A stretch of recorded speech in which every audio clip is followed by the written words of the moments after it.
Okay. I think it's let's hang on, we gotta change something here. Stop it. Stop the music. How you doing? Happy Monday. It's been a beautiful weekend. Y'all can hear me just fine. Yes. Got the volume up. I'm here. Kind of quiet. Wait a minute. Why is it so quiet? I think I need to fix that.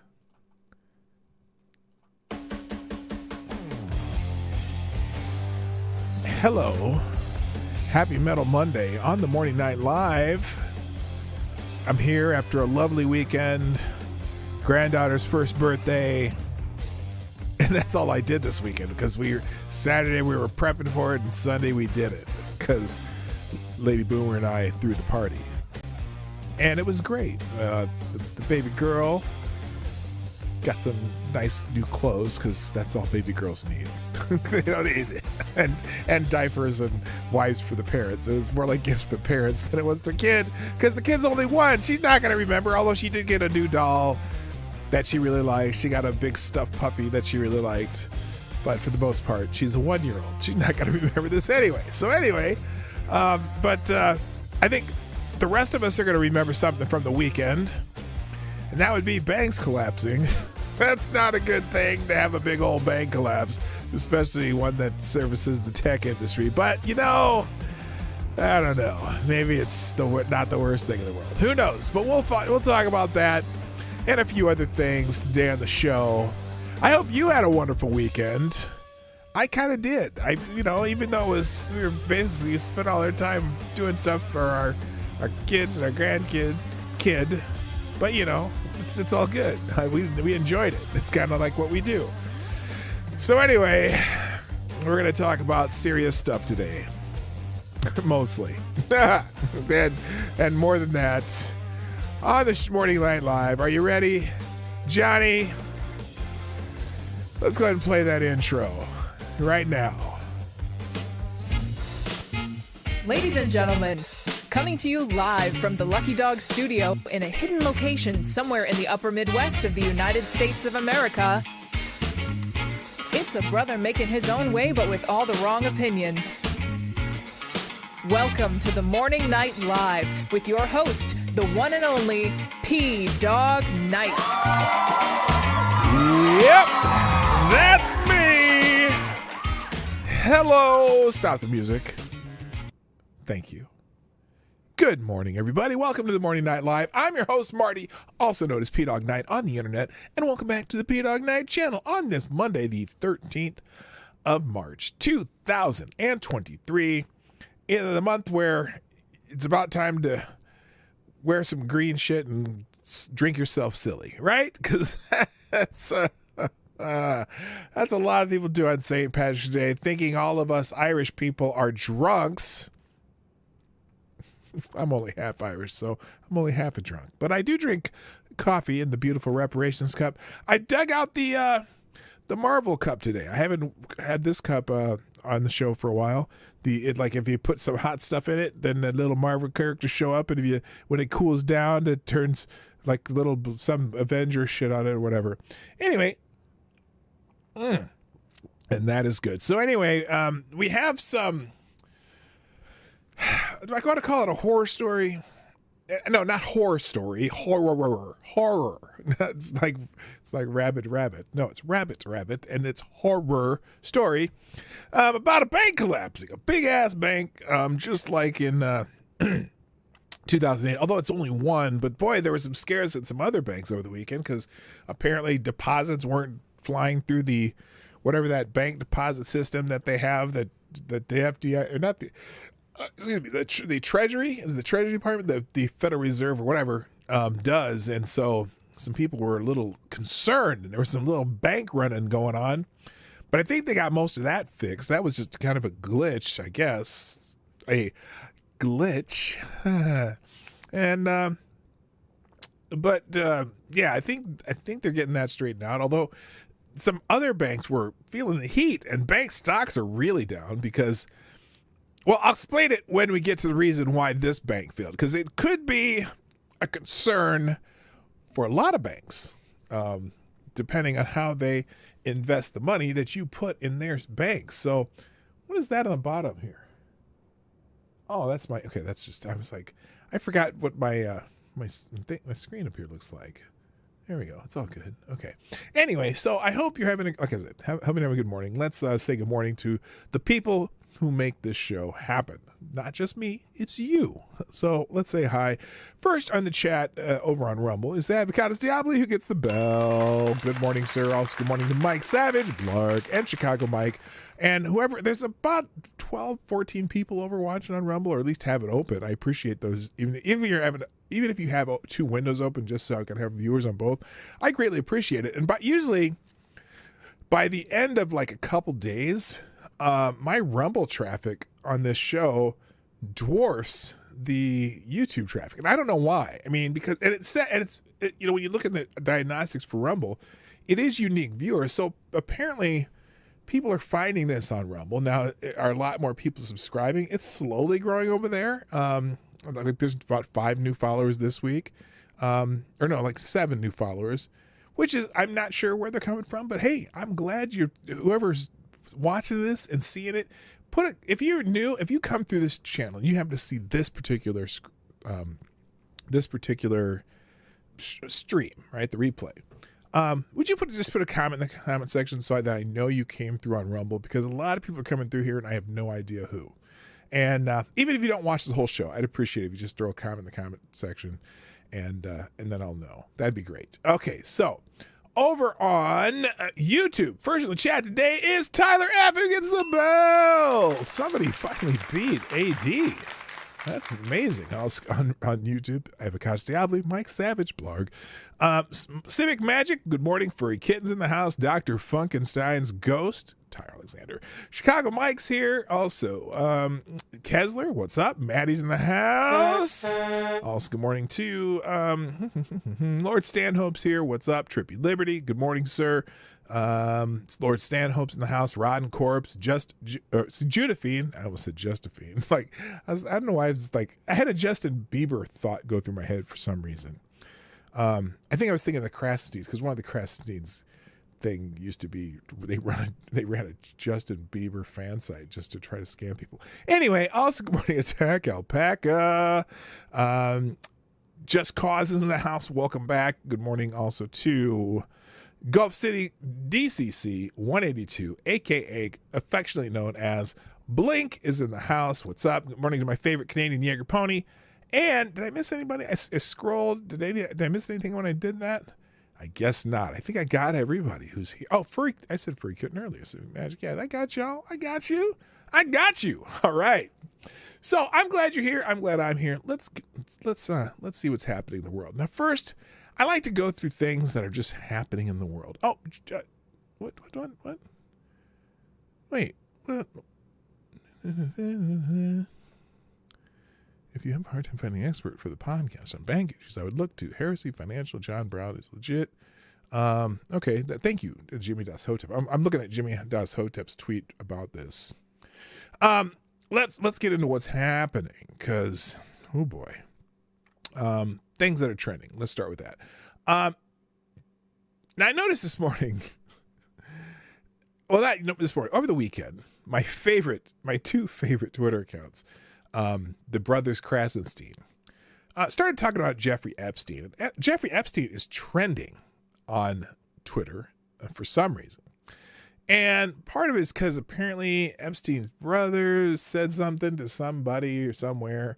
Oh my goodness. C. Thomas is in the house. What's up, T. Thomas? You get a bell just because I haven't seen you in so long. The first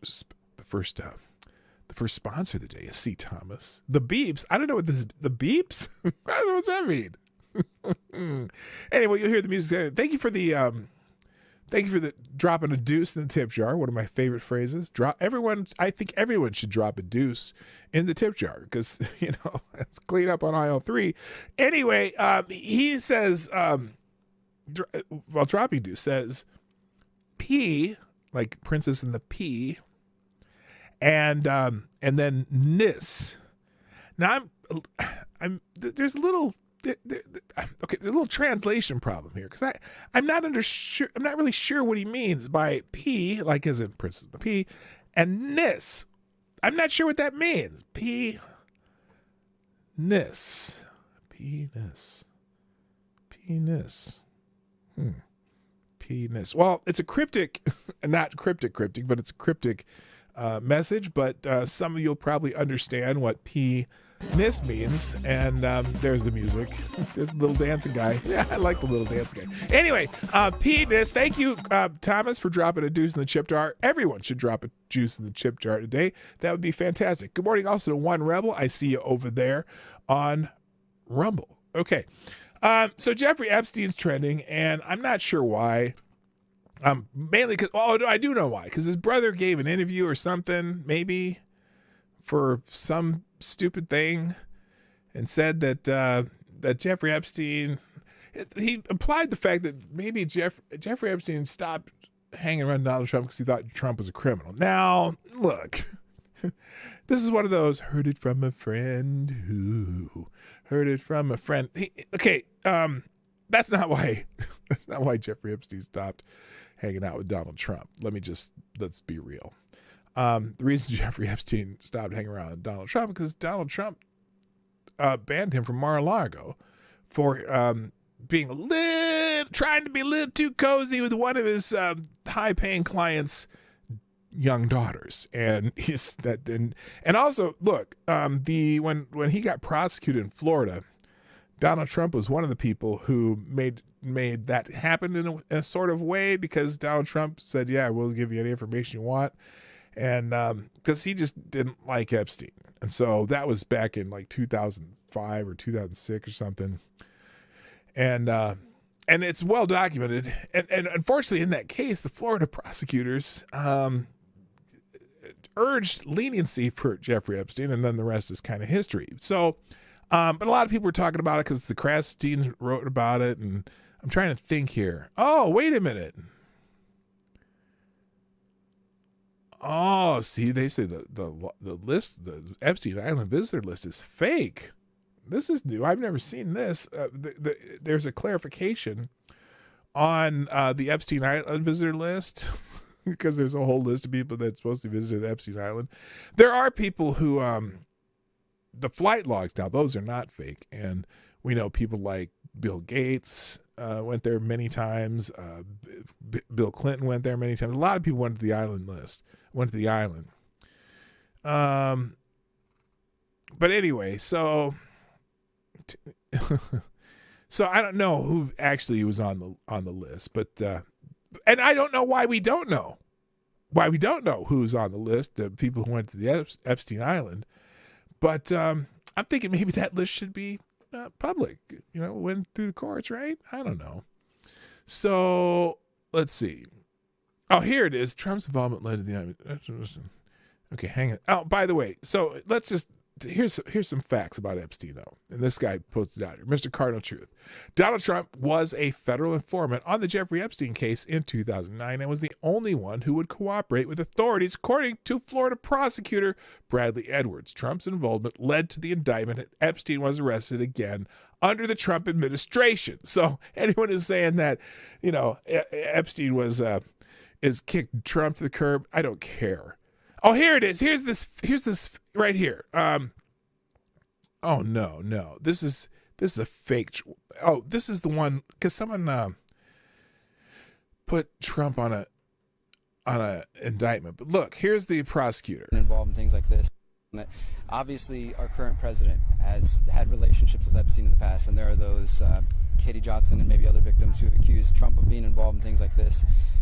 In my experience, Trump supporters will not listen to anything along those lines. Oh, Obviously, let's see what this guy says right now. But are those claims of that case was dropped? It was dropped before it went to court. Remember, the Trump administration's opinion, DOJ. As a lawyer and your experience, is there anything you can say as to the validity of those claims, or whether or not there will be any more about that? I don't know what Nothing at all.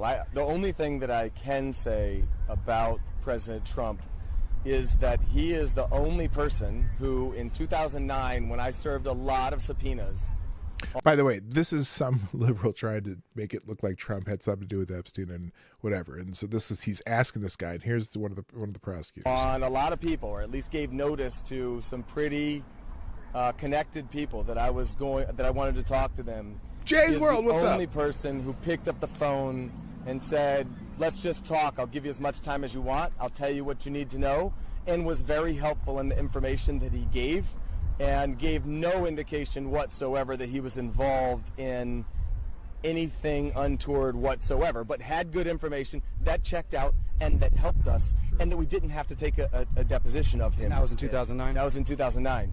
So, do you know if there's any truth to James Patterson's claims that Trump kicked Epstein out of Mar-a-Lago? I've definitely heard that. Yeah. I definitely heard that, and I don't know that it was Trump himself as opposed to a manager there. Trump's club, so yeah, people credit him. I've heard the rumor that Epstein was kicked out of there for allegedly trying to pick up somebody's daughter or something like that. But I think I did chase that down as far as I could, and never was able to confirm it. But I heard it. I'm on the same boat with that. And just as far as Mar-a-Lago, that's where Virginia Roberts was kind of brought into the whole scheme, right? Via that's Maxwell. where she was recruited. Yeah, absolutely. So that's where she was recruited and brought to Jeffrey Epstein's house. So, the story of someone else being recruited there is not so far-fetched. Absolutely. It's believable. All right, well, I know you're busy. Anything else you'd like to just leave? So anyway, the point is on this, again, Trump was an informant on Jeffrey Epstein case. He was the only one who cooperated with authorities, according to Florida prosecutor Bradley Edwards, and Trump's involvement led to the indictment, and Epstein was arrested again under the Trump administration. So a lot of people people trying to prop up Jeffrey Epstein over Trump, like the Crass Seeds did this weekend, was pretty funny. Okay, now let's see. And this particular indictment went nowhere. So anyway, he trends quite often, so I'm not 100% sure why he's trending today, but I know that was part of it. Also, by the way, good morning, Rachel Maddows Dildo. I laugh every time I say it. Anyway, also trending this morning, Turfs is trending for some reason. I don't know why. Probably because, oh, geez. But whenever it trends, you get things posted like this. Oh, I see Turfs is trending. So let me say that the women you hurled that word at are the only people objecting to terrified female inmates being graped by violent males now locked in their cells. This is what a TERF is. It is someone who says no when female okay, this is a 5-part thread, but these are all a few of the male grapers and murderers of women and girls now in U.S. women prisons because they identify as women now. I've never understood why they think that it's a good idea to put male humans in women's prisons. I don't know. So anyway, a lot of people are, they're talking, the activists are complaining about the gender critical community, and that's nothing new. Also trending this morning. By the way, the Oscars.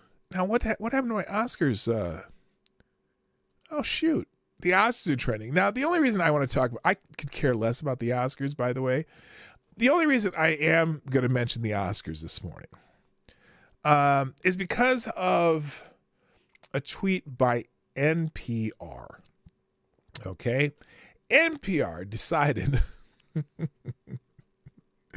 don't know if you've seen this, but it's very odd. Oh, wait, what happened? Wait, what the hell happened here? The Oscars is no longer trending. It was number one not even an hour ago. And now Drake is trending number one. Why did Drake do? Is this Drake the singer? Or is it Drake the college basketball team that's in the NCAA tournament? No, apparently some Drake single. Okay, I don't care. Okay, Oscars was trending this morning. And if you happen to watch the Oscars last night, which I did not because I didn't even realize they were last night, you would know that there's a woman won a award for Best Actress. And what's fascinating about it is really the only thing that some people cared about, including NPR. Now, NPR put out this tweet about her. Oh, wait, C. Thomas. I'm sorry. C. Thomas sponsors the show again. Thank you, sir. C. Thomas says, well, should I do Metal Monday music for the I should. Let's do a little Metal Monday music for the donations today, because that's what I do. Well, I'll just wait till it actually plays. Ready? Right now. Wait. Oh, that's weird. Doesn't that sound like that sounds like Black Sabbath or Ozzy, doesn't it? I don't think it's supposed to sound like that. This is supposed to be just instrumentals. Let's try this again. All right, C. Thomas. And then you got another one. Thank you, C. Thomas. Dropping a 5 spot in the tip jar via YouTube Super Chat. C. Thomas says, if Epstein was a good judge of character, then Soros was a man who never sold out his own for a cut of the profits. Ouch, babe. Damn, C. Thomas. That's some cold stuff right now. Damn, boy. Woo. All right. Thank you, C. Thomas, for dropping a 5 spot in the tip jar. And also, good morning, Gunfox61. Gunfox61 dropped a big Hamilton in the tip jar, and Gunfox, that means you are the new Street Blast Superstar sponsor of the day. Thank you, Gunfox61. Who says, well, it doesn't say anything. It's an article. Oh, God, here we go. Oh, I see. Howdy, you Marty. Prepare yourself. Okay, it's in the chat. But over here, it's just an article. Good God, what is this going to be? I'm clicking it, Gunfox. I'm clicking it. Oh. Okay. I'm going to go back. I'm going to go back a little bit because TERFs was trending, right? And where's TERFs? There's TERFs. I'll put it right behind the TERFs. See, when you get these articles, by the way, everything we do today ends up in a single link in the description down below at the end of the show. It's called a one-tab link. Jimmy Dawes Hotep's in the house. All right, shut that music off. This is kind of related to the TERFs thing in a way. Gunfox sent me this article. It's a news break, but it's an article from Fox News. So they arrested this kid, huh? Holy shit. Okay, I'm prepared to blow your mind. Catholic student in Canada was arrested after saying men and women are different.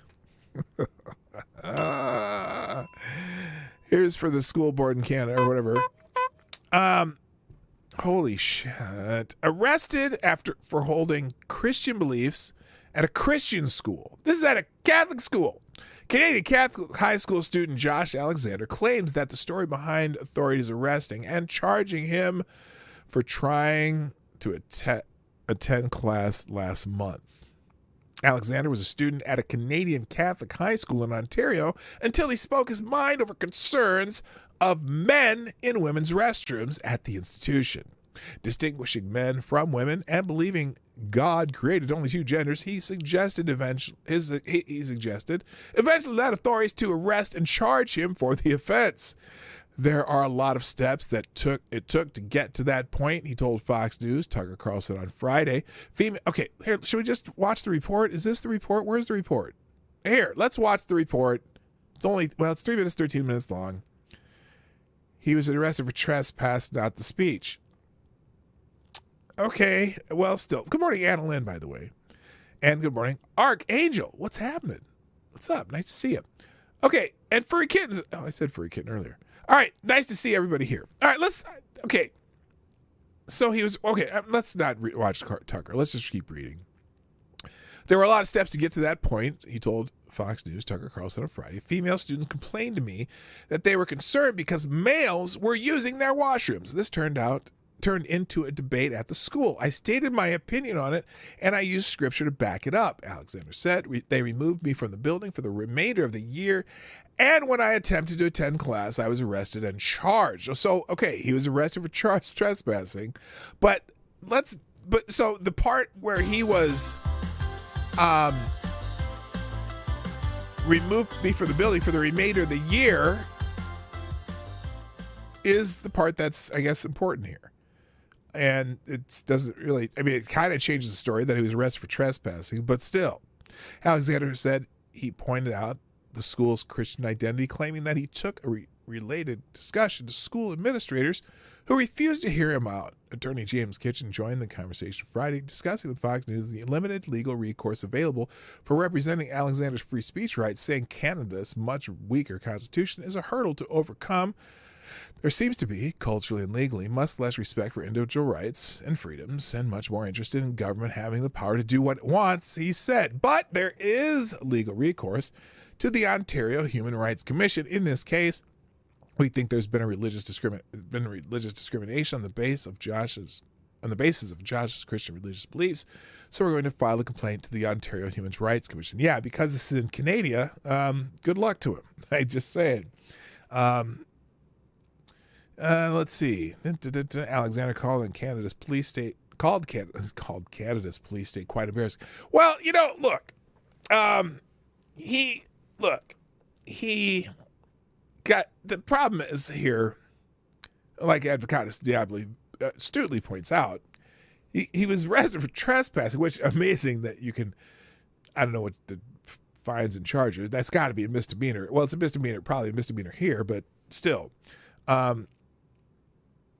The fact that he got kicked out of a Catholic school for stating that is pretty surprising. He told Carlson that he would like to continue high school and hopes his beliefs will not bar him from the opportunity. Yeah, where can he go to school in Canada now? For anyway, I mean, if he can't go to Catholic school and say that men are men and women are women, I don't know where he can go. He might as well move to Montana or Idaho or some shit like that, because that shit ain't happening in Canada. When one is expelled for school, not for violence or threats of violence, but simply for a rational belief that men and women have different physical bodies, they should have the right of privacy simply to use a bathroom, then it's no longer a society of protected rights, but society, this is just one of the comments, society does not protect the people when people do not conform to the government rule. Well, in Canada, the government's a little bit different than the government here, and the government is king when they decide to be, because they still at least acknowledge a king, I think. Do you Canadians? I don't even know if you really acknowledge the king and queen of the former monarchy, or not monarchy, the empire. The empire. Did you even? I mean, there's still some reverence to the king, and right, kind of. I mean, it's not as a what do you call it? The top diplomat for Canada, because you have your own top diplomat for Canada. But anyway, so it's just one of those stories that you go, why? Why, oh, why? The kid is a hero. Well, yeah, I mean, he's good and fucked. In Canada, I think he's kind of fucked. He's not, unless somebody on that Ontario Human Rights Commission does see the fact that, hey, he's being discriminated on for opinions. I mean, it's so weird. It's so weird. This whole discussion is so weird. Jaeger Pony says the king is still the head of state in Canada. I thought they completely ended that relationship. I know they're head of the state of the king's the head of state in Great Britain, but is still the head of state in Canada too? I don't know. Anyway. All right, real quick, let me thank you, Rachel Maddows. Oh, music.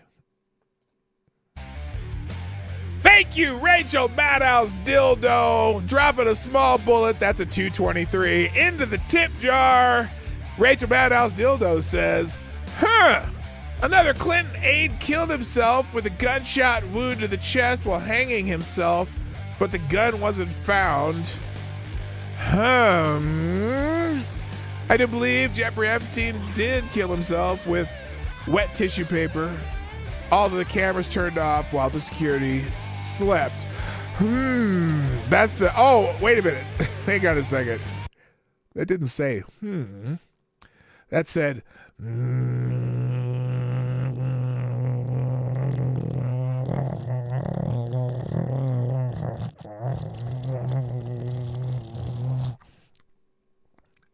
because it's, get it? It's because it's Rachel Maddow's dildo.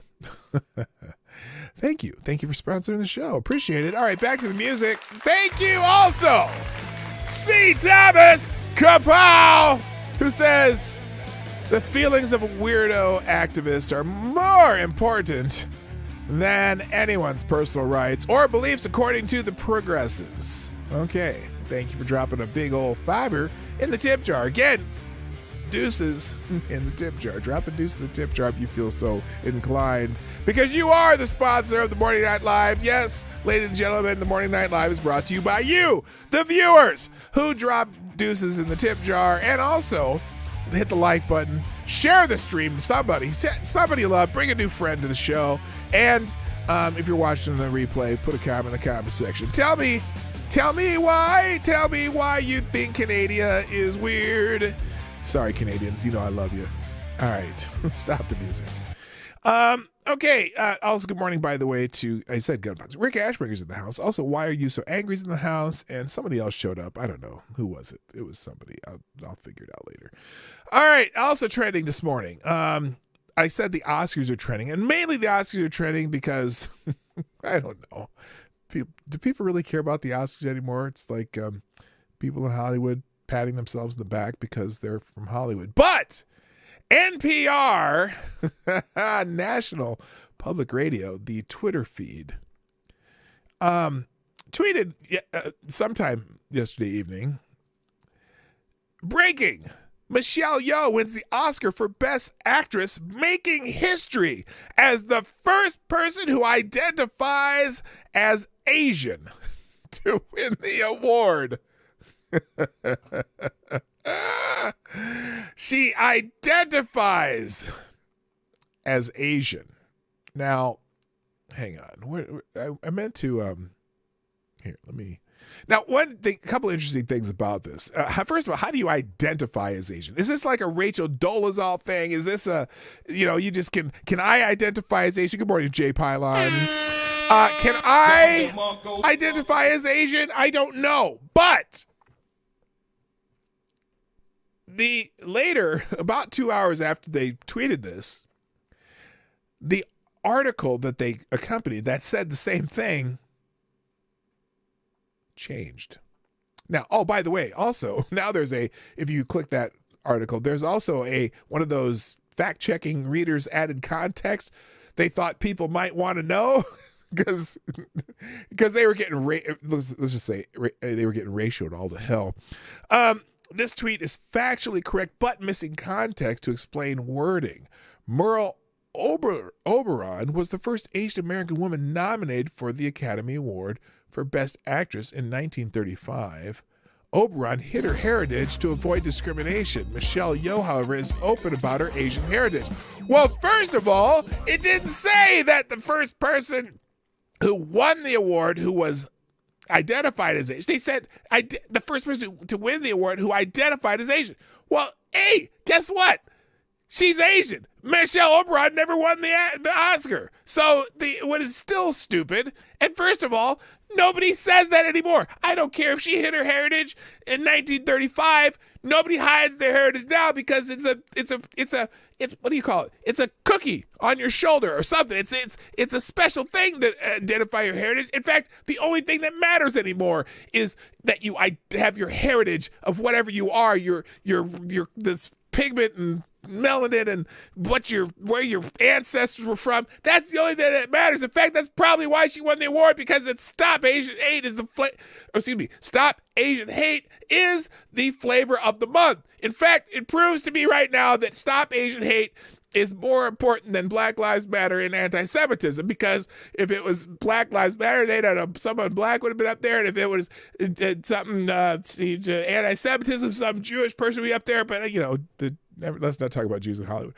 Anyway, so it doesn't matter. She is Asian. She didn't identify as Asian. What the actual F are you guys talking about? Now, it's interesting.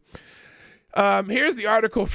Now, so notice when you look at this article, it says in this tweet, in the article, NPR, the article says here, Michelle Yeoh is the first person who identifies as Asian to win Best Actress. But when you click on the article, oh my gosh, they changed the headline. Isn't that special? Because you can tell right here. Is it in here? No, it's not there. You can see this headline is very different than what this says. This says Michelle Yeoh. You're clicking on this link to the headline. The headline in the link, Michelle Yeoh is the first person who identifies as Asian to win Best Actress. But that was at, what time did they tweet this? They tweeted this at 10:29 p.m., I guess my time. But at 12:35 a.m. Eastern time, they changed the headline to Michelle Yeoh is the first Asian woman to win Best Actress Oscar. And and it says it was updated at 12:35. The first time in its 95-year history, the Academy of Motion Pictures Arts and Sciences awarded the Oscar for Best Actress in a leading role to an Asian woman. So she is Asian, and there's nothing in this article anymore that even mentions that she identifies as Asian. It just says the first Asian woman, which actually she's, and is she Asian even? Is she an American, or is she an Asian like she's actually from somewhere in Asia? I don't know. I think she is from Asia, though, because she used to act over in, I want to say Hong Kong. She was from Hong Kong, and then she did some movies over here, because now actors and actresses come from all over the world to act in Hollywood.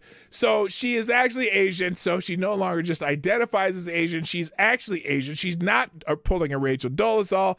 Congratulations to Mel Yeoh. But again, is it because it's Stop Asian Hate is the flavor of the month, or is it because it was really great performance? I don't know. I haven't seen any movies like this in a long time. Maybe I'll actually see this movie. I doubt it, though, because it just sounds like maybe the movie's kind of boring and no one's ever heard of it. But it won like 4 or 5, 6 maybe Oscars. I don't know. She was born there, I believe, yes. No, she is from Hong Kong. I know that for a fact. So anyway, oh, you sure she isn't Canadian? Well, she identifies as Asian according to this, but then they changed it because look, the ratio on this is crazy. Quote tweets. It had 1,708 quote tweets, but it has thousands of replies too. In fact, the first one from Ian Miles Chung, who is also Asian, a fellow Asian, although from a different part of Asia. Delete your goddamn account. She is Asian. She doesn't identify as Asian. And that's basically what everyone is telling her in these tweets. Even some of the goofy liberal types. She is Asian because she was born in Asia. And she doesn't matter how she identifies. What does that even mean? Well, because sometimes these news organizations think that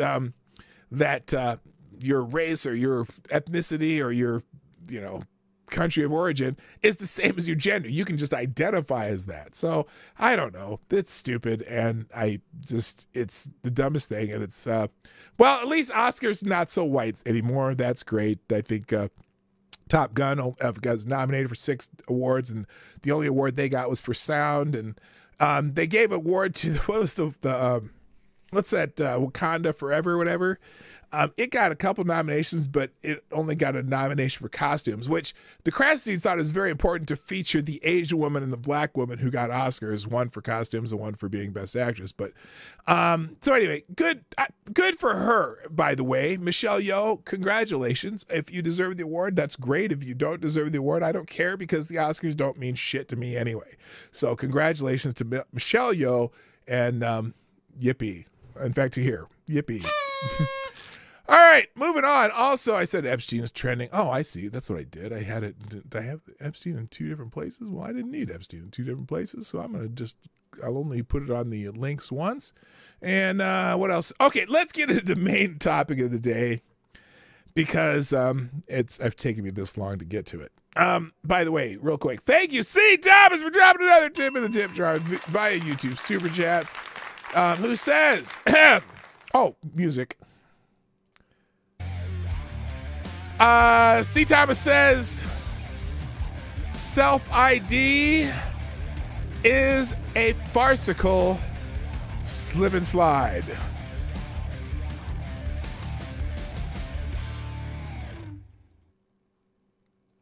Sounds about right. Thank you, C. Thomas. I appreciate you being a sponsor of the show, and it's nice to have you back. It's been a while.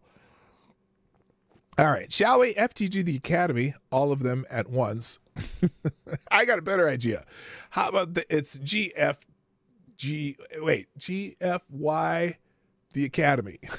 There you go. All right, bank collapse is the big topic today. Bank collapse trending on Twitter. Also, FDIC trending on Twitter because of this bank in California that seems to have a little problem. Okay, now breaking 30 more. Oh my gosh, 30 because and also, by the way, the stock markets, bank stocks are just in the crapper today. Good morning. Now what? What's up? Everything is a well-produced and smartly delivered film at the 1.5 million budget level.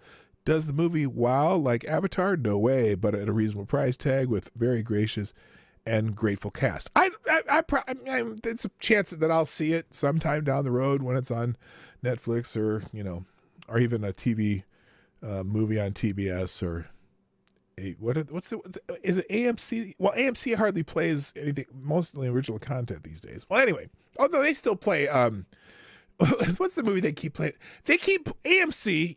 The place that did that had Breaking Bad and I don't know what the other shows. There's a bunch of other great. AMC has a lot of great shows, right? Walking Dead and all that. For some reason, they're on this kick of playing the Ocean 11 films like over and over and over and over and over and over. And I really like the Ocean 11's film, 11, 12, and 13. But I think we have the DVDs. It's a lot easier to just watch the DVDs because you don't have to watch commercials. Anyway, I don't know why I'm going on that tangent. The banks are collapsing. They're going to the shitter.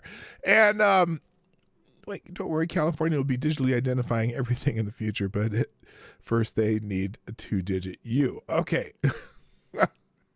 Wow. When you said digits, I was thinking digits. Before they digit you. Oh, here. Oh my goodness. It's just like, oh yeah. Anyway, no, we're not gonna do that. So, what was I talking about? The banks stocks are really in the crapper, and apparently, about just under an hour ago, more than 30 banks have been placed under trading halts because everyone's trying to sell. So let's talk about this Silicon Valley Bank, SVB Bank, that is having a little problem. Ooh, now wait a minute. Here's Joe Biden pulling a Joe Biden. I'm going to just show you this because it's right here. Here, let's make that so you can see it. Here's Joe Biden. Someone asked him a banking question, and here's Joe Biden's response. California. Mr. President, what do you know right now about why this happened? Oh, he said he just gave you. Oh, he couldn't get the door open for first. Okay, he just said, "Fuck it, I'm leaving. I'm not answering these questions." Okay, so anyway, let's go. SVB Bank. Oh, by the way, this is the SVB Bank, Silicon Valley Bank website right now. I went to look it up because I wanted to go on their website. And this is what you get. This right here. Oh, let's go. Let me see it a little better. FDIC information for Silicon Valley Bank. This is their website. That's the only page that's left. It says on Monday, March 13th, the FDIC transferred all deposits, both insured and uninsured, and substantially all assets of the former. This bank's closed, motherfucker. The former Silicon Valley Bank of Santa Clara, California, to a newly created full-service FDIC-operated bridge bank in an action designed to protect all depositors of Silicon Valley Bank. Really? All of them? Wait, all the depositors. Notice it doesn't say all deposits. Depositors will have full access to their money beginning this morning when Silicon Valley Bank National Association, the Bridge Bank, opens and resumes normal banking hours and activities, including online banking. Continue to Silicon Valley Bank's online banking login, and then it gives you some web links right there. So Simon Wolfwood, what's happening? Nice to see you in the were you here earlier? No, you weren't. Over in the Rumble chat. Nice to see you. So here's what happened. Let's go to This is CNN. So here is it says Silicon Valley Bank collapses after failing to raise capital. This is a fairly good explanation. If you don't understand, I'll see what I can do, because I understand this kind of shit usually. So here we go. It has been a stunning turn of events. Just walk us through all that went wrong here. Well, there are a number of things to take into account. Here we go. Here's why it went are reflective of broader problems in the tech sector. Some of them are kind of idiosyncratic. That's not the big problem. Bank.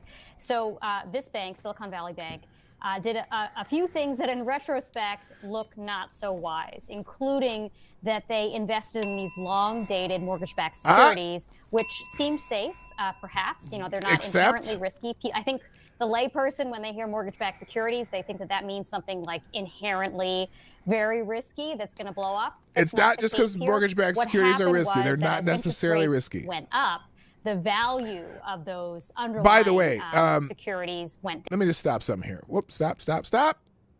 So investing in mortgage-backed securities is not necessarily the risky thing. Usually that's a fairly low risk thing, except in 2008, a lot of those mortgage-backed securities were from subprime lenders. That was a big problem, okay, because the default rate in subprime is much higher, and they make up for it by charging higher interest rates, whatever. Their income usually helps, but it didn't help during the crash in 2008. That's not the biggest problem that Silicon Valley Bank had, though. Keep listening. There was a lot of fear about the solvency of the bank, and you had kind of a bank run that a lot of the customers started pulling their money out of the bank. And more broadly within the tech community, obviously, the era of rising interest rates has been very painful for a lot of those customers that were banked. Okay, let's stop there. Here's a big part of the problem with this particular bank. So when banks take in deposits, right? So the reason they can loan money on deposits because they invested and they make money on the deposits that you put in the bank. But what this particular bank did is they put the vast majority of their deposits in long-term, low-interest producing investments, right? So supposedly super safe investments, right? So, and not necessarily treasuries, but mortgage-backed securities, which have rates that are kind of in the same area as the like treasuries and shit like that. So, but what happened though, because they put them in these long-term, low-interest producing investments, when the Fed started raising interest rates to supposedly cool down the economy and hopefully help to hedge inflation, when the money that they have to pay out or loan out, the interest they're supposed to pay on their savings that these people are putting in their bank that they're investing, the rates that they were having to return because of the rising Fed rate was becoming more than the value of the investments that they invested, of the deposits that they had in there. Now, I know that it doesn't make sense the way I said it, but long story short, because the Fed has been raising interest rates and because this bank stayed in low yield investments, the rate that that they had to pay out was beginning to be more than the rate that they were gaining on the investments they made. That means their investments of the deposits they have in their bank was worth less than what they had to pay out. And that is not a good thing. So most banks have very, very diversified investments to avoid that problem. But this particular bank, which is heavily tied to the tech industry and loans out to the tech industry, had a different strategy. And that was the problem. So anyway. Thank you, Chicago Mike, by the way. Let's back to the music. Hold on. Gotta have some music here. Let's just do there we go. The hell? Play it. Thank you, Chicago Mike. Dropping a big bullet in the tip jar. Appreciate you sponsoring the show. Chicago Mike says, wait, what the hell's going on here? There we go. Chicago Mike says, speaking of the Oscars, which I don't care, Joan Fontaine won an Oscar in 1942 for Suspicion, and her sister Olivia de Havilland won in 1947, To Each His Own. Both were born in Tokyo, Japan. Does that count? Mike? That's a good question. They're both born in, but they're not Asian. I don't even think they're Asian citizens, were they? And I don't think that makes you Asian, does it? I don't know. That's like, well, I don't know. Isn't Elon Musk African American? I mean, he was born an African. He's African. I don't know. Thank you, Mike. I'm going to stop trying to think about that. Also, thank you, Jimmy Das Hotep, who says, with the big bullet in the tip jar, says, don't worry, the Fed, who is supposed to keep this from happening and probably cause this, is going to fix this while they dig into our pocket to fix inflation caused by good spending. Don't worry, Ukraine will get its next payment. FTG. Yes, you are correct, sir. Clown world. All right, stop the music. Thank you. Thank you, guys. I appreciate you being so supportive of the show. So anyway, I'm not going to play the rest of that CNN clip because it's just too long. Let's go into, but there's a lot of people talking about this thing. So New York Times, Silicon Valley Bank collapse, what we know and how it happened. Regulators shut down Silicon Valley Bank on Friday in the largest U.S. bank failure since the 2008 financial crisis. Bye, good morning, Jeff Overturf. And those ain't real, dude. Asian is a state of mind. Well, so is New York. Okay, good morning, GDSOB, too. The Silicon Valley Bank scandal is chapter 2 of a devilish novel, Usury in the Americas, Road to Total Economic Slavery. Fact, SVB banking execs served as leaders in the 2008 Lehman Brothers crash. I did not know that.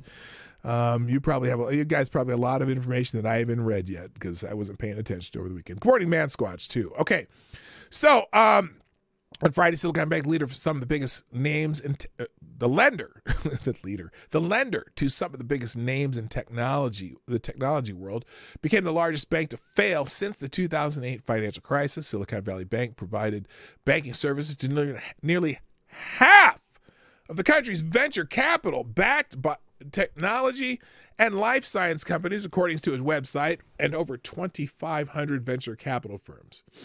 Its swift collapse has sent shockwaves through the tech. Excuse me, I didn't even have time to hit the mute.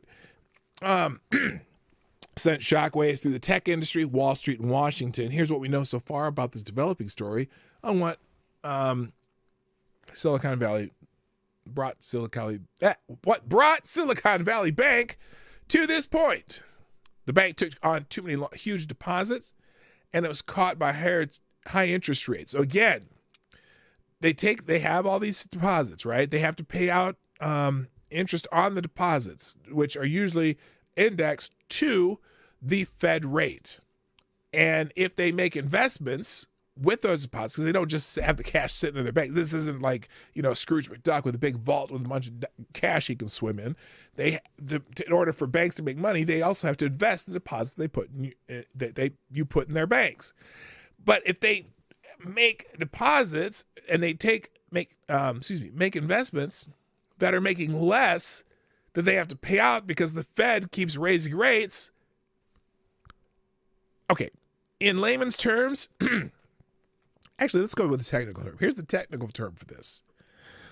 They're screwed. Okay, so they were flush with cash, but then they put it into long-term investments, treasury bonds, and low rate mortgage-backed securities that were long term. So they couldn't even turn around the investments that they made to kind of make up for it. So it just screwed them over. They were upside down.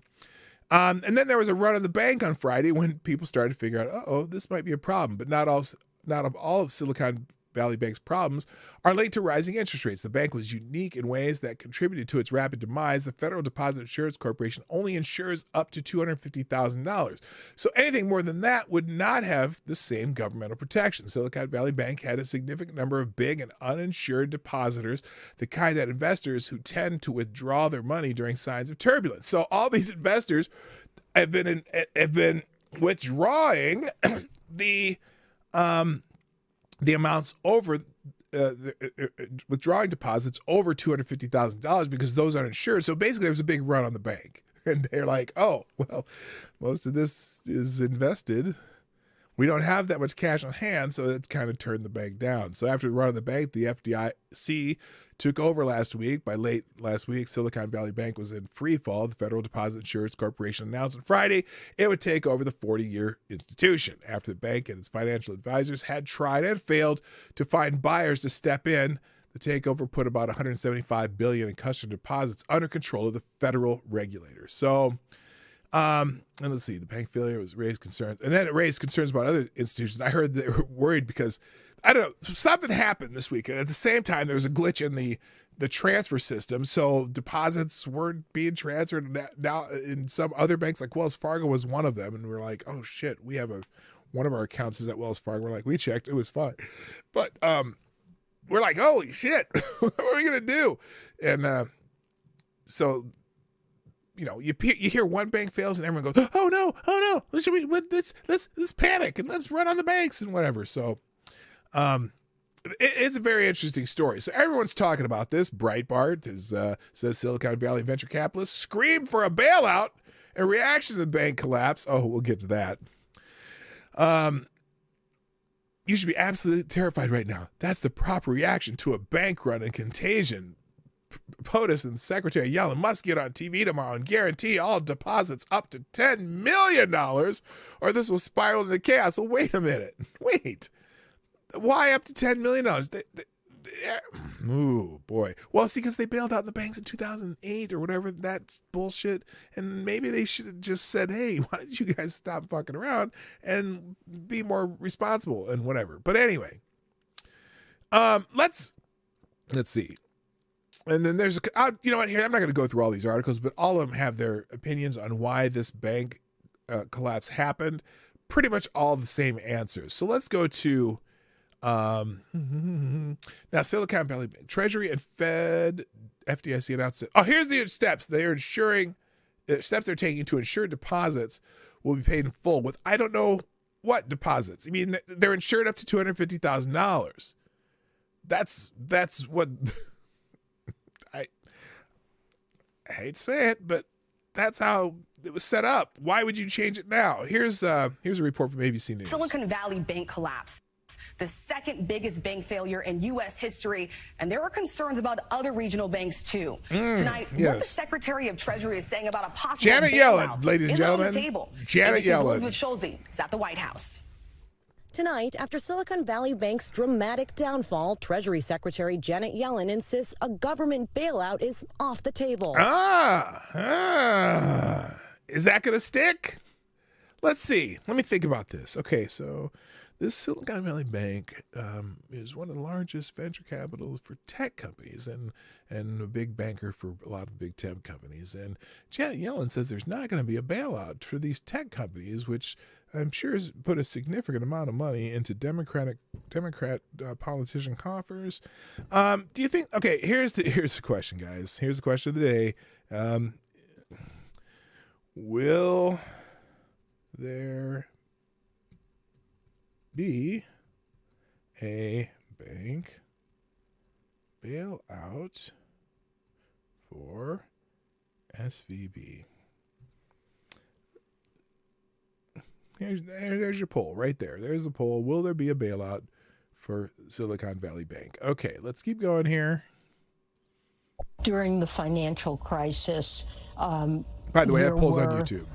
Investors and owners of systemic large banks. Signature Bank collapsed this morning too? We're not going to that's do not that good. again. Regulators working all weekend to take steps to protect the failed bank's customers. The turmoil began Wednesday when Silicon Valley Bank tried to sell assets to... Hey, I wonder if they could pull back some of that $100 billion from the Ukraine to help these banks out, which I don't know if they should or not, but anyway. Boost its balance sheet. That panicked investors and customers who raced to withdraw funds. Amid a bank run, the FDIC on Friday took control. Now lawmakers want another bank to step in.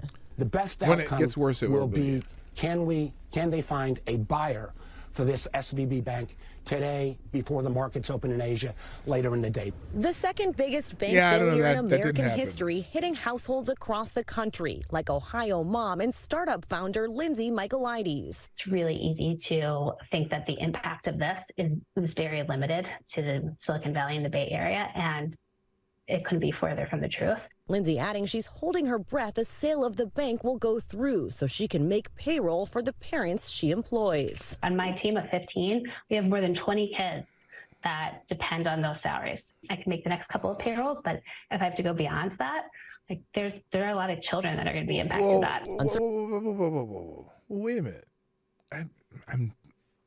So she has to make payroll. Oh, because the bank has the money. The bank, her payrolls, she has her money in the bank. I got it. Hello, Spud Gun, by the way. Uncertainty also spreading to another regional bank, First Republic. Video shows a long line at this branch in California yesterday as customers tried to take out cash. First Republic vowing its deposit base is strong and investment portfolio is stable. So it's affecting other banks too. So anyway, thank you, Jimmy Das Hotep, for sponsoring the show.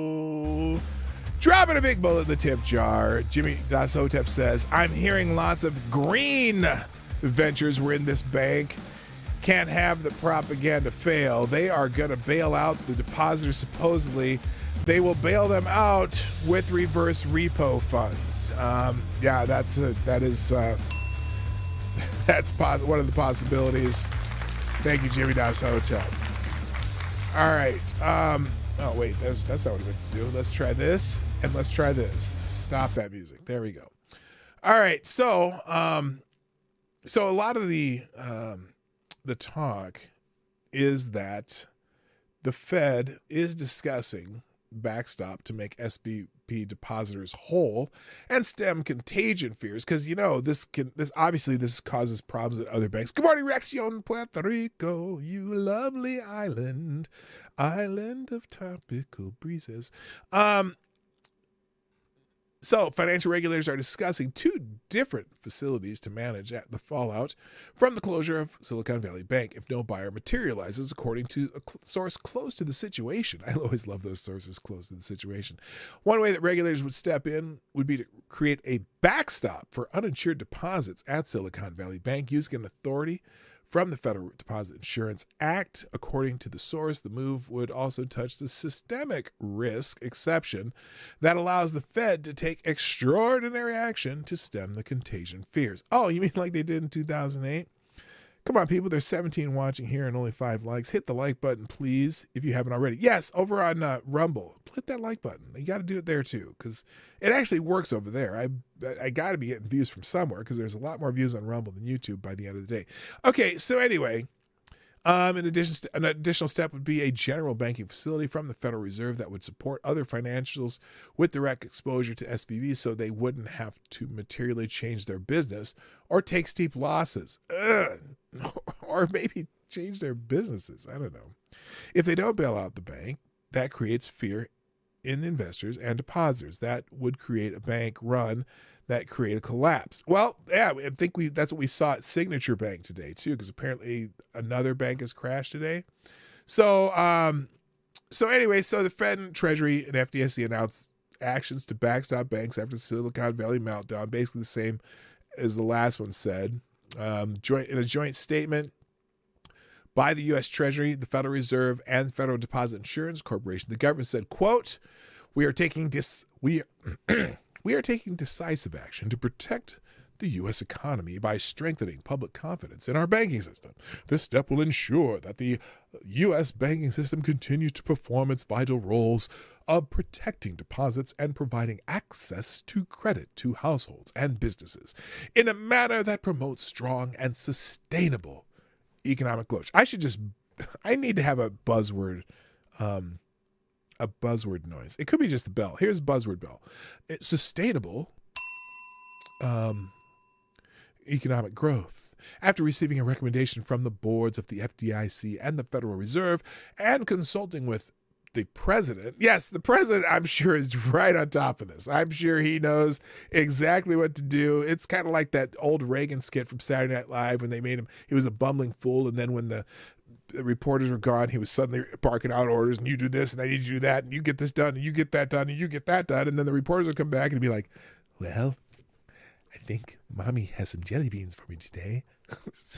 Anyway, consulting with the president, Secretary Yellen approved actions enabling the FDIC to complete its resolution of Silicon Valley Bank, Santa Clara, California, in a manner that fully protects all depositors. Depositors will have access to all of their money starting Monday, March 13th. No losses associated with the resolution of Silicon Valley Bank will be borne by the taxpayer. Wait, what?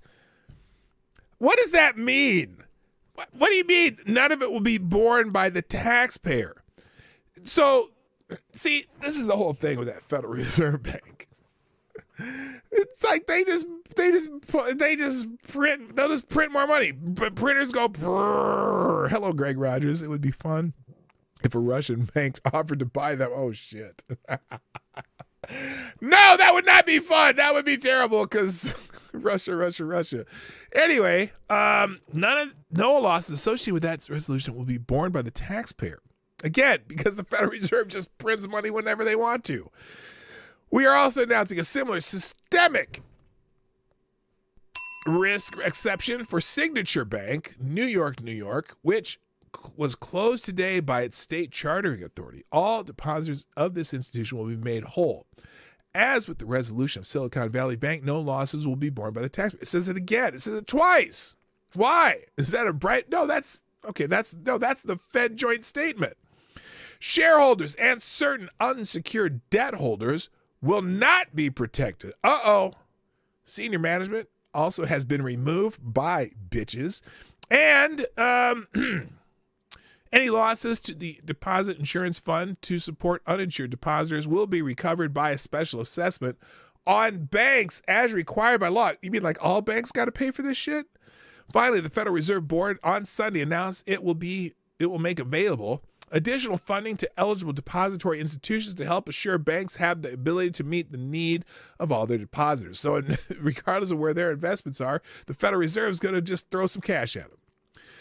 Those reforms, combined with today's action, demonstrate our commitment to take the necessary steps to ensure that depositors' savings remain safe. So basically, Secretary Yellen, when she said there will be no bailouts, she lied her ass off. She lied. Anyway, the Federal Reserve added to support American business and households. The Federal Reserve on Sunday announced it will make available additional fundings to eligible depository institutions to help ensure banks have the ability to meet their needs of all their depositors. The action will bolster the capacity of the banking system to safeguard deposits and ensure the ongoing provision of money and credit to the economy. The Federal Reserve is prepared to address any liquidity pressures that may arise. Financing, so they're going to loan the banks more money from the Federal Reserve. Financing will be made available through the creation of the new Bank Term Funding Program, the BTFP. I got to think of something. Okay, here we go. BTFP.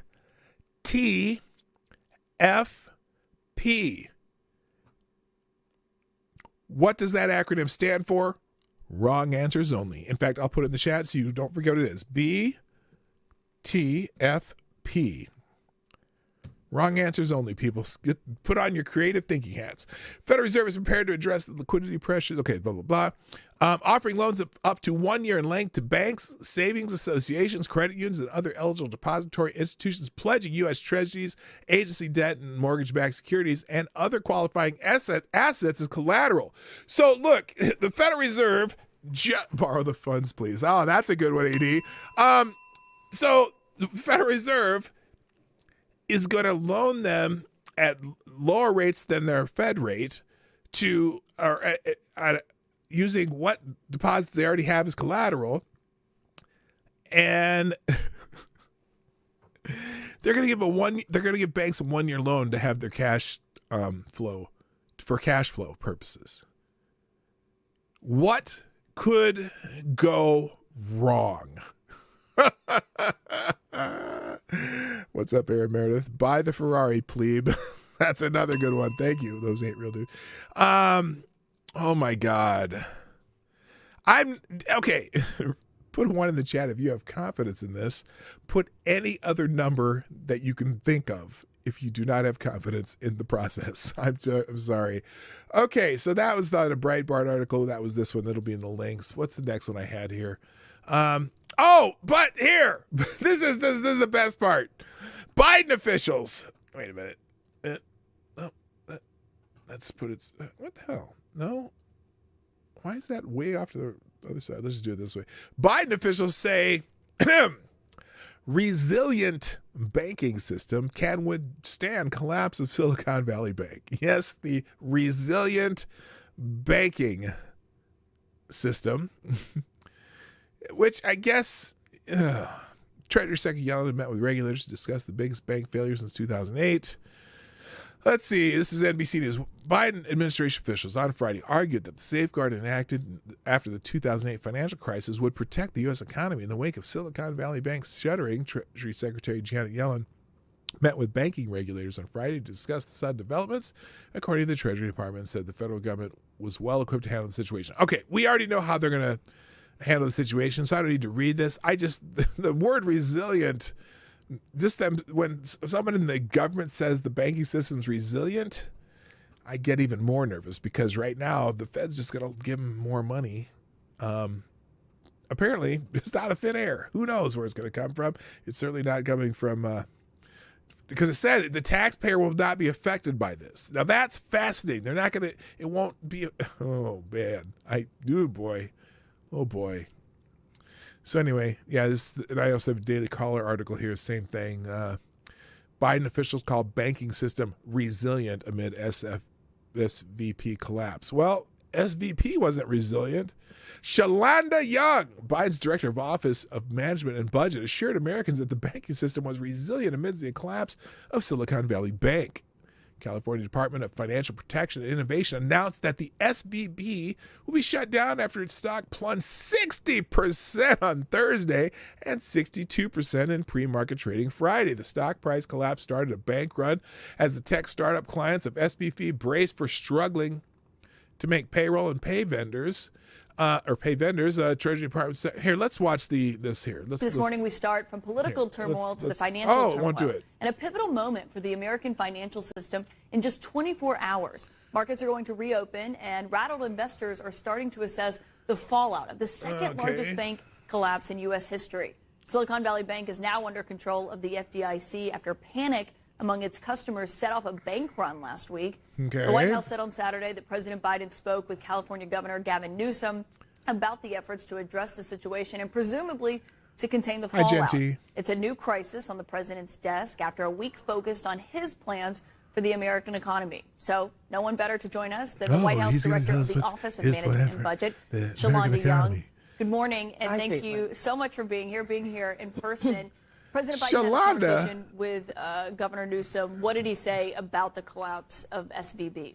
So Treasury Department Secretary Yellen are watching this closely. Oh, yes, I'm watching seriously. It closely. And I know on the Secretary has been in touch with regulators throughout the weekend. Secretary Yellen is like that dog in the burning house. This is fine. Or what's the in the police academy series, Officer Frank something, when everything's okay, and everything's exploding around him. What I'll say about the banking system overall is it's more resilient. It has a better foundation than before the financial crisis. Is it? That's largely due to the reforms put in place after the financial crisis. And our Treasury Secretary is at the helm and working diligently with regulators. So you can tell the American people this morning, because I think this has caused a lot Frank of concern, Drebin, that's it. That the U.S. banking system is safe and secure. I think the voice here is our Treasury Secretary, who is our lead. Okay, shut up. They're gonna bail him out. They're bailing him out with short-term, low-interest loans. Okay, I'm ending the poll. 84% says yes, they're going to bail them out. So what else do I have? I have one more on this, I think, because I just found that the resilient thing was interesting, but then, and then here it is: Dow futures fall. Regulators protect all SVB deposits, but bank stocks keep tumbling. Yes, the bank stocks are in free fall today. In fact, this might be a good day if you're okay. I'm not giving investment advice. Please don't ever tell anyone that I should give you investment advice, because it's not my forte, and I always think, oh, this would be a great time to invest in something, but I don't do it, and then I'm like, oh fuck, why didn't I do that when I should have back then? Like, if I had done that 10 years ago, I'd be really rich. But Bitcoin's up 17% in the last hour. Holy moly. Yeah, that would have been good investment on Friday. So anyway, if you're going to invest in banks, do it when they're down 60%. Just if there's a bank index, like you know how they have index funds, if they had just one that's on like financial institutions, while they're dropping like lead, this would be a good time to invest in them, I would think, but maybe not. Who knows? All right, where was I? Now, when anything like this happens, and I'm only going to give you one example, but I'm sure there'll be more during the week. They're going to find a way to blame either Donald Trump or Republicans or both. And so I got the first one out of these from The Intercept, of course. Well, The Intercept's actually a fairly decent outlet as far as investigative reporting, but when it comes to just straight up politics, they're just like most of the mainstream media, very left. So they obviously found the reason this is happening, and it's because Silicon Valley Bank used former McCarthy staffers to weaken regulations and lobby the FDIC. So this is why, and this is Ken Klippenstein, who is just a way out there lefty Democrat shill. Two senior House aides to House Speaker Kevin McCarthy were among the top lobbyists for the bank at the center of the new financial crisis. Now, wait a minute. So these two senior aides who happen to work for that bank, because I bet you if you went into that bank, or at least to the upper echelon of the lobbyists at that bank, how many do you think have relations to Democrats versus Republicans? I would guess it's probably even. I'm sure you could find all kinds of lobbyists that go in and lobby to the Democrats, and all kinds of lobbyists who go in and lobby to the Republicans. But of course, Ken Klippenstein found the two senior aides to House Speaker Kevin McCarthy that are at the center of the crisis. I'm sure he didn't go around and look at all the rest of the employees of the bank and see where they're at, especially since these banks deal with tech companies and tech startups. And, the tech sector is just so overwhelmingly Republican. I'm sure that this bank that deals with the tech sector and it's in California, I'm sure that, yes, this is a completely Republican bank who had nothing but Republican lobbyists and whatever. So after successfully lobbying for the rollback of new rules applied to Wall Street in the wake of the financial crisis, lobbyists for Silicon Valley Bank immediately began pressing their case to further the federal authority that ensures bank deposits in the event of another crisis. According to lobbying disclosures reviewed by The Intercept, the lobbying effort managed to exempt banks the size of Silicon Bank from more stringent regulations, including a stress test aimed at uncovering the type of weaknesses that led to the bank's implosion Friday. Two of the bank's top lobbyists previously served as senior staffers for the House Speaker Kevin McCarthy, who himself pushed for the repeal of significant pieces of the landmark Wall Street reform legislation known as Dodd-Frank. Yes, you're going to be hearing a lot about Dodd-Frank today.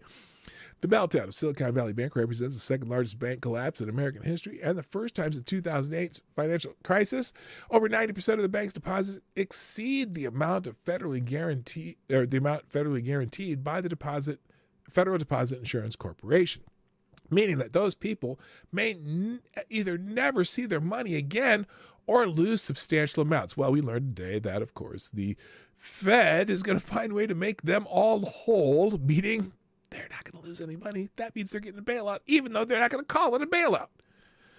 Silicon Valley Bank President Greg Becker himself pushed for weaker banking regulations, telling Congress to lift the enhanced prudent standard given the low-risk profile of our activities. And probably because the low-risk profile is because they had low-risk investments.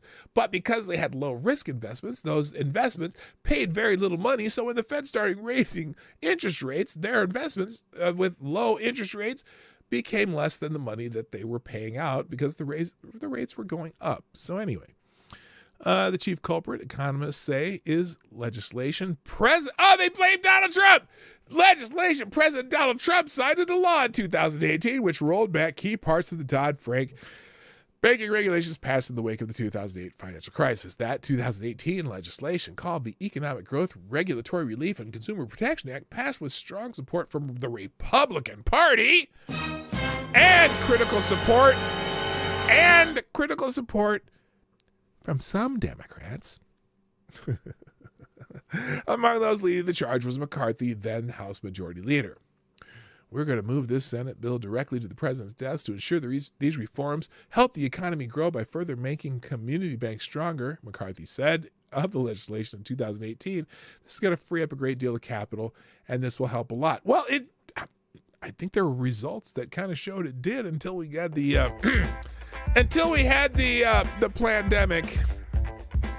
So anyway, other Silicon Valley lobbyists work for political figures across both parties. Oh, really? Then why did you only bring up McCarthy? Including former President Bill Clinton, I think Bill Clinton's a Democrat, right? Senator Mike Enzi from Wyoming, former Senator Tom Coburn, Republican, Representative Joe Courtney, Democrat, former Senator Arlen Specter, Democrat from Pennsylvania, former House Jay Inslee, now governor of Washington State. So the headline is, this Republican staffer has weakened regulations. Oh, wait, their other lobbyists include people from across the political spectrum. Interesting. Interesting. Anyway, so there you go. That's they'd find a way. You knew they were going to find a way. And then hundreds of startups face massive cash crunch in wake of Silicon Valley Bank collapse. That was from yesterday, but again, today we learned that the Treasury is going to help these people out, I guess. So they say their deposits are going to be whole, look whole, asshole. I'm sorry, did I include asshole in that sentence? All right, real quick. Thank you, Gunfox61, dropping another Hamilton in the tip jar. Thank you, sir. You are still the Streamlabs Superstar sponsor of the day, and it just keeps getting bigger and bigger. I don't think anyone's going to catch up today. What did you just send me, though? That's the big question. What crap did you just send me? Oh, okay.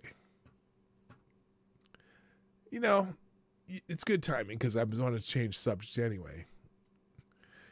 Latrine Jean-Pierre is not happy. She is not happy. And is this a Mediaite article? Oh, no, this is LA Times. Well, here, I'm going to put that over here. Oh, there's an opinion piece in the LA Times about this. Well, let's start with what Gunfox just sent me, because I know you're just trying to make me upset. Okay, here we go.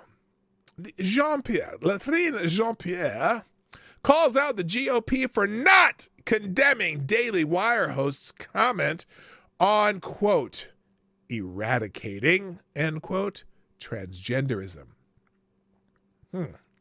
Okay. White House Press Secretary Latrine Jean-Pierre called out Republican leaders for not condemning Daily Wire's host's comments on the trans community. During a press briefing, Jean-Pierre set a time aside to address the comments made at CPAC by Daily Wire pundit Michael Knowles last week. Quote, is there a video? Here, here's her video. Past couple of weeks, so I just want to take a step back a moment. Just take a step back, because really you're not going to answer any questions. Shameful, hateful, and dangerous attacks that we have been seeing. Shameful, hateful, and dangerous attacks. On the LGBTQI community, as we've seen this week, as I said, and also no, not on the LGBTQI plus community. he was only speaking about a ideology known as transgender ideology. Transgender ideology. Now, did he say transgender people? No, but there's a bit of kind of a talking point. Well, if you'd have said on Judaism, was that be eradicating the Jews? Well, I don't know. Yeah, that's a whole different thing. No, let's listen to what she said first. Last week. Look, it started with a speaker at a conservative conference calling for the eradication of transgender people. No! No! This is a lie. She's lying. That's not what she said. No. Now, I understand how they might want to interpret it that way, but that is not the quote at all. He did not say transgender people. He was talking about transgenderism as an ideology. Yes. Liar. By the way, thank you, C. Thomas, for dropping another deuce in the tip jar. Thank you, sir. Who says, shut up, diversity hire. I didn't even play. Oh, wait, let me do this properly. Thank you for dropping another deuce in the tip jar, C. Thomas. Kapow. Shut up, diversity hire. No, really, that's all it said. Thank you, C. Thomas. I appreciate it. Okay. He did not say transgender, the elimination of transgender people. She is lying. I'm gonna play it again because you can hear her lie. Look, I could play her 10 seconds of any press conference and there'd be a lie there somewhere. But here's what. Eradication of transgender people. No, he did not say language that not a single national Republican leader has condemned. Maybe, because that's not what he said. But anyway. So Jean Pierre said lawmakers in Iowa and Tennessee were initiating legislation to attack gay marriage and called out a bill in Florida she said would, quote, give the state the right to remove kids from their parents just because the kid is transgender. Holy shit. Does she not know what's going on in California? Where the state of California can take kids from away their parents for not acknowledging a kid who falls into this social contagion. Unbelievable. Hello, Papa Hotep's in the house. What's up, Papa Hotep? Also, Shrapnel's in the house. What's happening, sir? Okay. Just think about a kid who's sitting at home in this community who's listening and hearing elected officials talking about how they want to take away their rights. Or, you don't have a right to kill your little sister either. I'm sorry. Or how they want to even threaten their parents with felony charges for seeking health care for the children. Well, that's not seeking health care. Okay? That's seeking harm, gender denying harm to your child. And you know what? Because a 12 or 13-year-old probably shouldn't be making those decisions. Someone had the okay, think of a fad when you were a kid. Okay? Remember? Okay, guys, think of a fad when you were a kid and imagine if you were still adhering to that fad today. Okay? For me, it was Shetland sweaters because it was the preppy phase. No, I'm not wearing Dockers. Not Dockers. What are those things? Boat shoes? Who made the boat shoes? Sperry. I'm not wearing Sperry topsiders anymore because that phase is over. Okay, I never had Sperry topsiders, but because I couldn't afford them. But you know what I mean. Anyway, if you can think of a fad that you were part of as a kid, are you still doing that fad now? No 12-year-old should be able to make a decision to, sterilize themselves and stop their normal growth patterns. Anyway, the clip was later. Oh, just think about a kid who's sitting there at home. The clip was later tweeted by Knowles himself, who accused the press secretary of lying because she described his comments as a call to eradicate trans people and not transgenderism as an ideology. Last week's CPAC conference, Knowles' speech focused on shifts in culture and issues of gender and said transgenderism must be eradicated from public life, that being the ideology of transgenderism. There can be no middle way of dealing with transgenderism. transgenderism, it is all or nothing, Knowles said in comments that have sparked a backlash. If transgenderism is true, if men really can become women, then it's true for everybody of all ages. What if transgenderism is false, as it is? If men really can't become women, as they cannot, then it's false for everybody too. And if it's false, we then shouldn't not indulge it, especially since that indulgence requires taking away rights and customs of so many people. If it is false, then for the good of society and especially for the good of the poor people who have fallen prey to this confusion, transgenderism, the ideology, must be eradicated from public life entirely. The whole preposterous ideology at every level, he concluded. Now, look, and I'm going to play AD here for a second. AD, I'm just here. Wait a minute. Heroin was a fad when I was a kid, and I would still be doing it, but it gets expensive. Damn, dude. Oh, and just guys, you still wear Sperry boat shoes. Okay, well, I mean, they're not bad shoes. They're really bad for your feet, though. I'm just saying. So anyway, let's see. You know, and I saw why people got up in arms about that, because the quote was it's easy to quote my quote from Michael Knowles there real quick. Thank you, Ty Alexander, for dropping a small bullet in the tip jar.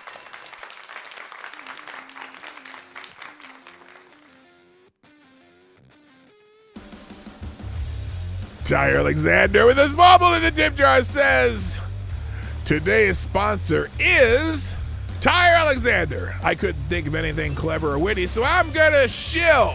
Like and share. Check out Rotten Corpse movie reviews. James Colley, Rotten Corpse, Angela Arriaga, and myself reviews movies after we get to watch them. After we watch them. You know what? You got a link, Tyre? Put it in the chat, please. Just of where that is. We're putting a link to Rotten Corpse's channel in the chat if you can. That'd be great. Thank you. Stop the music. Stop the music! Stop the damn music! There we go. Thank you. All right. Yeah, that's freaking fantastic. Thank you, the latrine Jean-Pierre. And then they in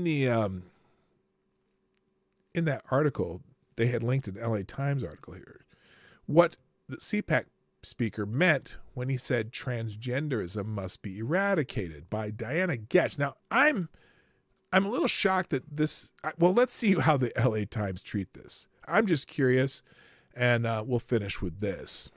When far-right commentator Michael Knowles announced from the Conservative Political Action Conference stage this past weekend that, quote, transgenderism must be eradicated from public life entirely, end quote, Rolling Stone ran the headline, CPAC speaker calls for transgender people to be eradicated, under the banner, genocidal mania. Yeesh. But hours later, after Knowles threatened multiple news outlets with libel suits, Rolling Stone editors changed that headline to, quote, CPAC speaker calls for transgenderism to be eradicated, and put genocidal in scare quotes, which is fitting because editors are scared of lawsuits. Now listen to this. Knowles pretends to claim transgenderism and transgender people are two different things, and he was careful to not use the ism. What? He said there can be no middle way in dealing with transgenderism. It is all or nothing. Let's not overthink this. Had he said now here's the quote. And this is the comparison they like to make. Had he said Judaism must be eradicated, or had he proclaimed an all or nothing solution for homosexuality, nobody would mistake the murderous intent of such a message. The story would have earned a front page headline in every major newspaper in the U.S. and beyond, which I hope will someday be the case when it comes to threats of transgenocide from a major political party. Well, he wasn't at a major political party. He was at CPAC. And obviously he poorly thought out his statement here. Because it's too easily used in this manner as saying he wants to eliminate all transgender people. For the record, trans people have existed throughout history in every culture. Have they now? In every culture? Are you sure? Are you sure about that? In the way they are now, are you 100% sure that? I'm going to call bullshit on that. Which has been exhaustively documented. By turning trans existence into an ism, conservatives are attempting to misrepresent a struggle for equality as a culture war. Well, it is if you're starting to make people who are not actually transgender, i.e. gender dysphoric, into transgender people. Or if you're creating a whole class of kids who 20% identify as transgender or non-binary because it's the flavor of the day. Okay? Maybe that's the problem. Because those transgender people throughout history, if they were transgender, as you say in this article, they would still be at less than 1% of the entire population, less than a fraction of 1% of the entire population. But you seem to think, oh, this is just something that always has been and always has been, except it hasn't. And you're creating more mental anguish on young people that probably doesn't need to be here. But he continues. The campaign against Black history. There is no campaign against Black history. It's not against Black history. It's against Black histrionics. I just made that up. No, it's not. Anyway, is another attempt to turn one's group's existence into an ism. Critical race theory is taught as an upper-level elective in some law schools, not to children in public schools. Oh, well, then why are you so concerned about it being banned from young children in public schools? If it's not being taught, then this is just a semantic phrase then, isn't it? Oh, wait. In reality, when Florida Ron DeSantis and other Republican governors ban CRT, they are banning the teaching of basic historical facts, such as the details of slavery. Really? Are they? The events leading to the Civil War? Oh, they're banning those too? That's never been a part of it. What happened during Reconstruction? Are they banning that? I don't think so. Jim Crow? No, they're not banning teaching of that. The Civil Rights Movement? No, they're not banning any of that. What are you talking about? The only thing but they aren't, you know what? And also, when they set curriculum, but they're not, none of those things have been banned, by the way. The kinds of things that on posters during Black History Month. No, they're not banning any of teaching of any of those things. Those are required in Florida, in fact. They're in the Florida curriculum that he signed in 2020, had all that in there. That has to be taught. That's history. Now, in a single interpretation of history is what they're banning, or they're not allowing, at least in the K through 12s, but not history itself. In fact, if people want to talk about different effects and causes, whatever, they are fine to do that. But the one-sided, certainly oppresses Marxist interpretation, they're not, they are banning that, I guess. And look, states set curriculums for public schools. And guess what? You know what? Guess how they did it? Through the legislative process. Now, you may not like the legislative process, but, oh, wait, what? What's that word you constantly say that we're trying to save? Democracy? We're trying to save democracy. Guess what? The state of Florida did that via their democracy. Do you hate democracy when it's in Florida? You love to say, oh, we're trying to save democracy when it comes to January 6th, but when the democracy in Florida passes something you don't like, oh, no, we'll have none of that. Thank you, C. Thomas Kapow, who says,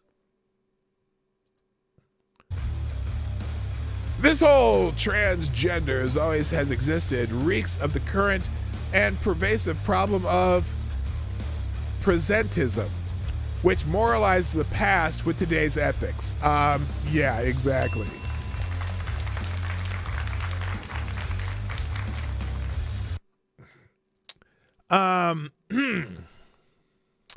The state of Florida has also banned discussion of sexual orientation or gender identity through third grade.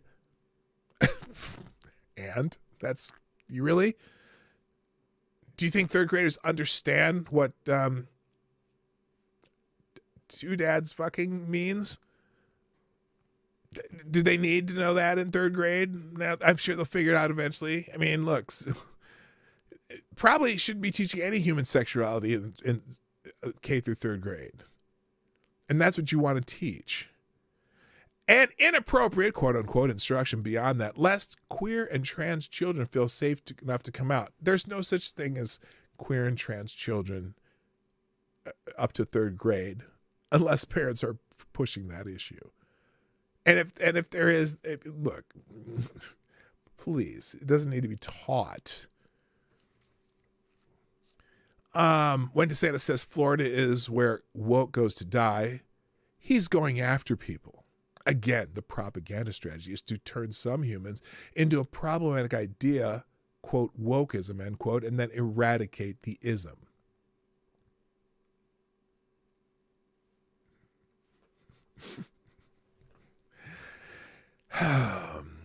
I know some isms you'd like to eradicate. And it's okay to eradicate those isms. I don't care. Anyway, it's worth remembering that during the first 6 years of... Oh, my God! This next line is precious. It's perfect for this type of article. Listen carefully, people. Listen carefully. It's worth remembering that during the first 6 years of Hitler's dictatorship, more than 400 anti-Jewish decrees and regulations were issued, according to the Holocaust Encyclopedia. Well, one of them was gun ownership. Just one of those things. Yeah. Anyway, many were national laws, but state, regional, and municipal officials acting on their own initiatives also promulgated a barrage of exclusionary decrees in their own communities. Was this legislation anti-Jewish or anti-Jew? Does it matter, given what happened next? Oh, this is the beginning of a Holocaust, isn't it? No, it's the beginning of a mental health crisis in our country because people are pushing nonsense to kids.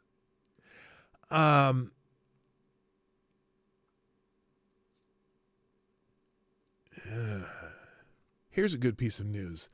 That Rolling Stone headline now reads, quote, CPAC speaker calls for the eradication of transgenderism, quote, in quotes, and somehow claims he's not calling for elimination of transgender people. Oh, they changed it the third time. The updated story features Aaron Reed, a trans writer and legislative researcher. And needless to say, the scare quotes are where they belong, around the ism. Here's one ism we ought to be citing. Fascism. Oh, there you go. Because, see, fascism is when the government tells you what you have to believe. Oh, wait, that's not coming. Well, it's coming from both sides, I guess. But fascism is when the government tells you what you have to believe. We should have been using it for years to describe what's transpiring. Yet few people on the national media choose it. Oh, bullshit. You hear it all the damn time, you lying piece of shit. Hell, your president called Republicans, what do you call them, semi-fascist? Fuck off.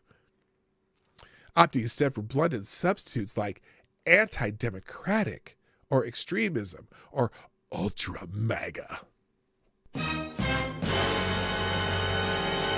I'm wondering how the majority of Americans can see clearly where things stand when news sources employ mealy-mouthed euphemisms instead of the right word, fascism. You love fascism when you're the ones pushing it. You love fascism when you're the ones doing it. You can't see that what you do is fascism, demanding that all companies and all governments meld together to enforce your rules, your beliefs, your opinions, your free speech, so to speak, as long as it's okay with you and the government and all the companies that enforce it. Well, guess what? I don't have to believe what you believe. Maybe national media outlets are cautious about deploying this ism. Yes, because it's going to come right back at your sorry asses, lest they be branded extreme or lose audience. Or maybe they are saving it for the right moment, lest they become the boy who cried wolf. If so, now is the time. When a political party calls for the eradication of a group of people, that's fascism. They haven't. Okay? But certainly transgender ideology in schools needs to go away. Okay? Trans people, live your lives. If you are happy and an adult and you decide that you want to be something that you physically cannot be, but you want to live that way anyway, knock yourself out, boy. Go have all the surgeries and take all the hormones and do all the things. And hopefully you live a long life, but you probably won't because, it wreaks havoc on your body. But do whatever you want when you're an adult, but leave the kids alone, you motherfuckers. And on that note, I'm going to call it a day. Ladies and gentlemen, thank you for joining me today on the Morning Night Live. I have had a lovely time. I hope you have too. Oh, one more super chat here. Thank you. C. Thomas, who says, totalitarians like monopolies and dislike competition. Straight up. Okay, nice job. All right. Thanks, y'all. I got to thank you for being here. 30 likes, 30 people. That's pretty good. And there's the super chat from C. Thomas. I got to go, gang. I'm here Monday through Friday, 10 o'clock Eastern, 9 o'clock Central. Don't forget, during the outro, I will put all these articles in the links in the description down below in both Rumble and YouTube. And you can put a comment in the comment section. Tell me what you think of the show. Tell me, hit the like button, share the stream, and you can sponsor this show 24 hours a day at pdognight.live. If you don't do it during the show, I'll read your message the next day on the show. And you can use Super Chats and Venmo, Cash App, all that information is in the description below. If you don't want to pay the YouTube powers that be, I don't even know who the new CEO is, but if you don't want to pay them 30% and have more go to the person you're donating to, then you can do it the other ways. Anyway, I just noticed Tex AG's in the house. Evan, good to see you. Anyway, if you got here late, watch the replay or just share it with your friends. Everyone should know. I got to go. Thanks. My name is P-Dog Knight, and I am out of here. Bye-bye. Have a great day. Hey, this is P-Dog Knight, and thank you for watching today on the P-Dog Knight channel. If you have an observation or remark you'd like to make about this video or my channel, I absolutely welcome you to write it in the comment section down below. I really look forward to hearing from you.